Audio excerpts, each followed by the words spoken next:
All right, guys, welcome back to our video webinar series on how to save your money. Today is going to be a fun one because we are diving into how to save in your fun bucket.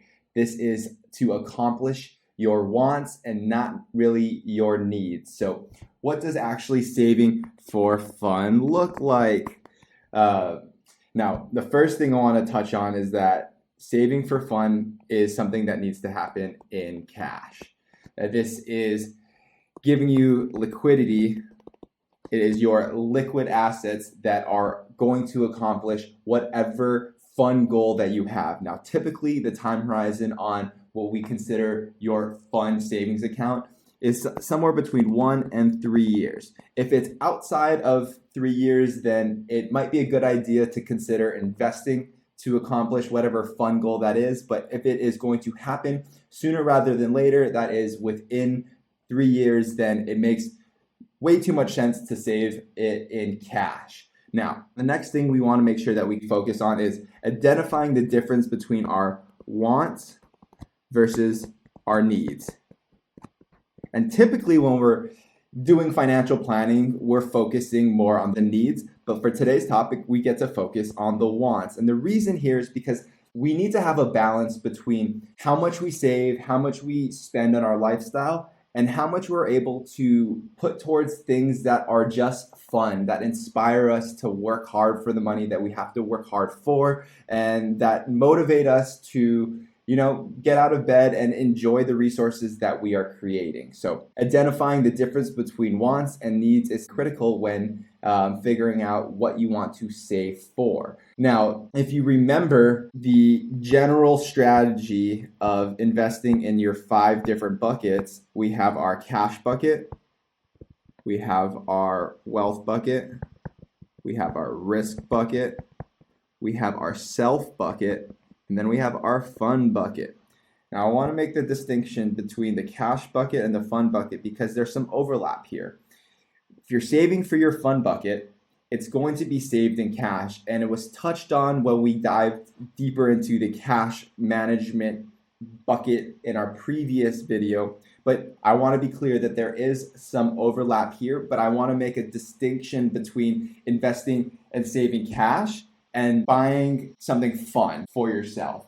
When you're saving in your 5 different strategies, it's going to be important to identify which of these buckets you're going to put the most priority on. So some people will just go in order and say, this is their number 1, 2, 3, 4, 5, so on, like priority. So that means that you prioritize saving an emergency fund in cash, then investments, then risk management, then investing in yourself, then fun. But this could be different for everybody, and depending on what stage in your life cycle you're in and what planning stage you're in, you're going to have a focus that's going to be more heavily weighted towards one of these buckets than the other. Let's say you're 80 years old and you've lived a long life, you're super wise, you've really filled up your investing in yourself bucket. So this is going to be a low priority. Maybe it's a 5 on the priority list, but now you want to learn about how to preserve your wealth and protect yourself from potential risks, and this becomes a lot higher of a priority. Vice versa, when you're a young college student or just getting out of high school, you're probably not going to put, or you're not going to be thinking about putting a high priority on managing the different types of financial risks associated with how you save your money. So this is an example of how things can flip and flop and change as you grow and mature into your financial plan. Now, the next thing that we want to consider is really, it's going to be how you actually spend your money on fun. Now, a lot of times I see a distinction between people who enjoy material items versus experiences. Now, a lot of times this is going to come from your upbringing, your relationship with money, and how your family has taught you or has helped shape and sculpt your relationship to money and how you prioritize how it's spent. So Some people are going to be more focused on the material items. They want the nice cars, they want the nice watches, they want the nice homes, and others are going to be focused more on the experiences. They like to dine out at nice restaurants, be able to take trips with their family. Everybody's going to have a different way of appropriating their money, and there's no right or wrong way, but it makes a lot of sense to identify what type of spender you are, and if you put more of a focus on material versus experiences. Now, the next thing we want to do is make sure that whatever goals that we set as our fun bucket goals are reasonable. For example, let's say you're a material type of purchaser and you're making $50,000 a year.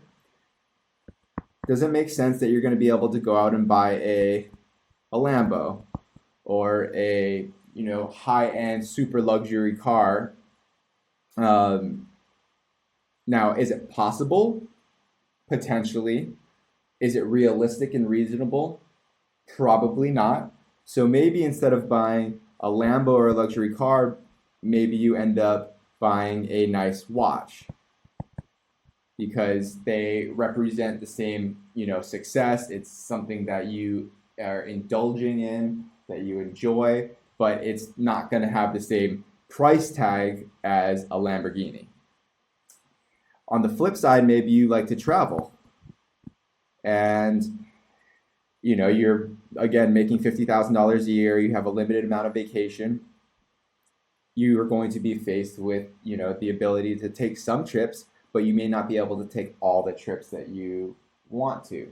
So consider maybe the difference between a quick road trip over the weekend and spending, let's say, 2 weeks in Rome and touring Europe, right? There's going to be a big difference on the price tag, right? This may be $1,000 trip, and this may be a $10,000 trip. So the goals that you set for yourself need to be reasonable based on your current income and economic status, with the intention that you can continue to increase these goals as you increase your financial health and your situation. So this is how I view and how I like to approach investing in your fun account, the things that are focusing on wants, not needs. We need to make sure that the money that we're saving is in cash and is liquid. Again, wants, not needs, identifying what are the primary buckets that we want to focus our money on. If we can't do all 5, maybe we can do 4 out of 5, or maybe we can do 3 out of 5, and we want to make sure that we put a priority on doing the ones that are of the most importance to us.